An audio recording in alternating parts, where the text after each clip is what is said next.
ఈ సమయమందు అబ్రహామును గూర్చి మనము కొంత సమాచారం తెలుసుకుందాం. నోవాహు వంశావళి అబ్రహాముతో ముగుస్తుంది. ఆదికాండం 11వ అధ్యాయం 26వ వచనం.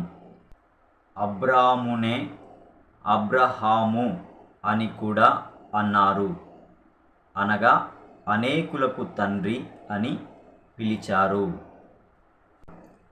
కల్దీయుల అనగా దక్షిణ మెసొపొటేమియా దేశంలోని ఊరు అనే పట్టణంలో ఉన్న అబ్రహామును దేవుడు అక్కడ నుంచి కానానుకు వెళ్ళమన్నాడు.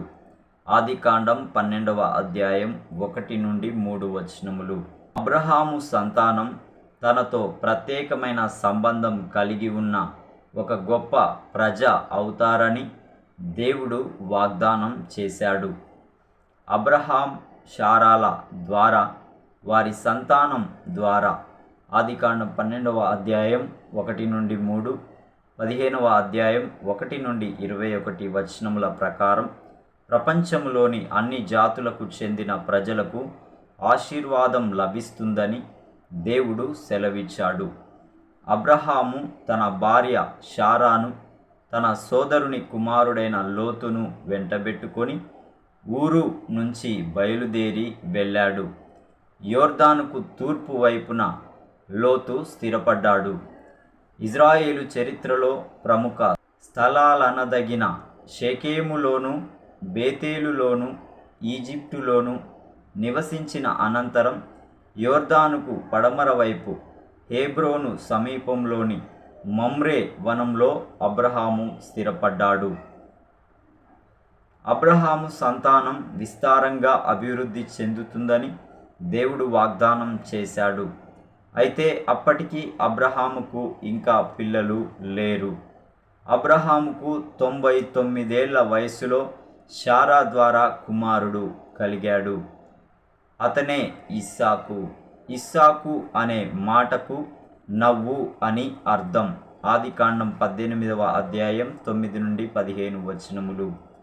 అబ్రహాము దేవుని వాగ్దానాన్ని నమ్మాడు. ఆదికాండం 17వ అధ్యాయం 1 నుండి 27 వచనములు. అతనికి కుమారుడు కలిగాడు. దేవునికి అబ్రహాముకు మధ్య ఉన్న ప్రత్యేకమైన నిబంధనకు గుర్తుగా అబ్రహాము ఇస్సాకుకు సున్నతి జరిగించాడు. ఆదికాండం 21వ అధ్యాయం 1 నుండి 7 వచనములు. ఇస్సాకును తనకు దహన బలిగా అర్పించమని దేవుడు అబ్రహామును అడిగినప్పుడు సహితం అబ్రహాము విశ్వాసం సడలలేదు. అయితే దేవుడు ఇస్సాకును బ్రతికించాడు. మరోసారి దేవుడు అబ్రహాముకిచ్చిన వాగ్దానాన్ని పునరుద్ఘాటించాడు. ఆదికాండం 22వ అధ్యాయం 1 నుండి 19 వచనములు. క్రొత్త నిబంధనలో అబ్రహామును విశ్వాసానికి ప్రతీకగా ప్రస్తావించారు.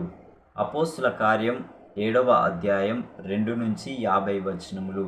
రోమిల్ రాసిన పత్రిక 4వ అధ్యాయం 1 నుంచి 25 వచనములు. గలతీలు రాసిన పత్రిక 3వ అధ్యాయం 1 నుంచి 29 వచనములు. హెబ్రీలు రాసిన పత్రిక 6వ అధ్యాయం 13, 14 వచనములు. 7వ అధ్యాయం 1 నుంచి 10 వచనములు.